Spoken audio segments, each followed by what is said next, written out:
General the Count Goudarian is on the march in Adoen. In the previous war, the Count won his fame by marching to the relief of the Ublicons holding the bridges on the river Rendun. Goudarian dealt a severe blow to the Zurinese, and the next day routed the Crimsonians. In this second war of succession, Adoen has changed hands multiple times, and is now defended by two coalition armies. The West Thewebans, under Mirza Viers, defeated the Ublicons in autumn, and are now awaiting the arrival of the Zurinese under General Altomani of La Marca, marching north from Friesland. Goudarian has marched into Adoen from the south, on an almost parallel course with the Zurinese. He has moved his army into position between the enemy armies, aiming to engage each in turn. Altomani has moved west onto the heights of the Pachbar to threaten the Austrian flank as they attack across the river. But Goudarian is not planning to cross the river.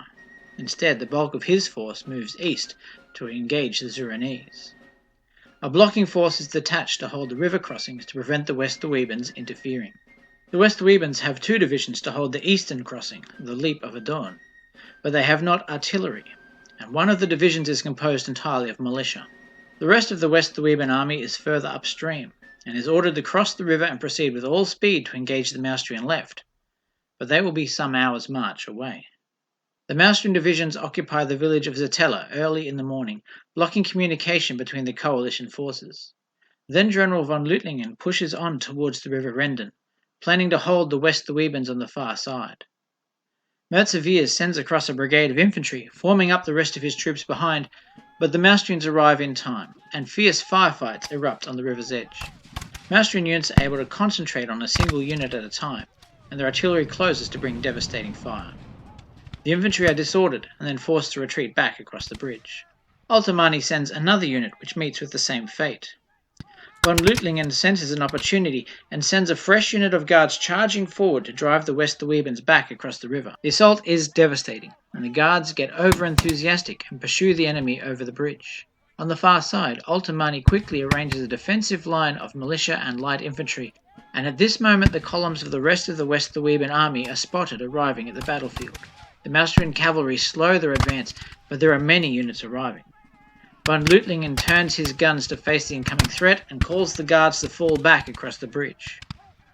The guards fire accurately and rapidly, pinning the advancing units, while the guards are able to fall back in good order. Mirza Viers has limited troops to send across the bridge. His regulars are in disorder, and the militia and lights will not survive long against the Austrian guards and supporting troops. And the guns continue to do good work against the arriving columns, pinning more, while the cavalry keep them from advancing quickly. As darkness falls, quickly in these winter months, the Austrian left has held. Von Lüttlingen has earned his sobriquet, Iron Tail. Goudarian has sent 2 divisions to the left. 3 remain to fight on the right. 12 brigades to engage the Zurinese 11. Altomani had planned to engage the Austrian flank when they advanced in the river, but Goudarian is not heading for the river. He is heading for the Zurinese. As the Austrians advance, Altomani begins falling back, abandoning the village of Fivol and calling all troops to make their stand on the high ground of the Pachbar. The cavalry is dispatched towards the village of Mailik to threaten the centre, now the left of Goudarian's line. The left is anchored on the hill of Gretzbar, where the artillery and cavalry are left to demonstrate and guard the line. The advance across the frozen field is slow, and the Zurinese have many guns which bombard the Austrians. There are casualties, and one unit becomes pinned, but the attack continues. On Goudarian's far right, the assault is launched. A unit of militia is destroyed by determined Zurinese volleys before the entire line surges forwards. Some brigades are forced back in disorder, while on the end of the line, Austrian troops break the Zurinese lights and achieve the hill. The unit pursues into the regulars and manages to drive them back as well. In the centre, there are determined charges against the guns, which seem to have forgotten their grape shot. Hours of shooting may have exhausted the crews, but the Austrians advance up the hill and overrun the batteries. One puts up a stiff resistance before being overwhelmed, while the other is destroyed without much difficulty. The Zurinese centre collapses.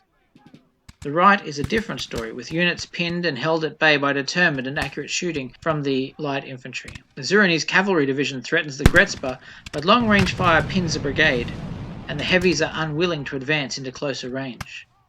The cavalry pull back to support the troops on the Pachbar. Altomani realigns his defences. His only hope is that the West Thewebans are driving the Austrians from the far left, but it is a forlorn hope.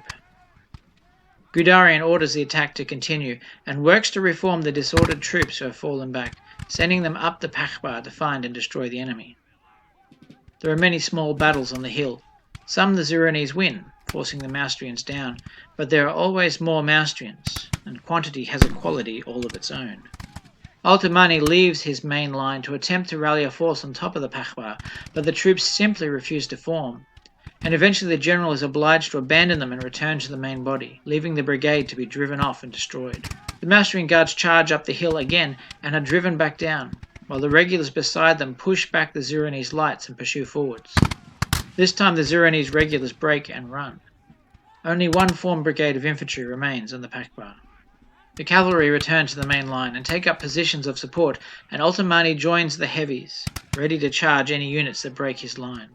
The last battery drives off an attack, and the Zurinese regulars halt one attack with volleys and break the other with bayonets. As night falls, Altomani orders the retreat.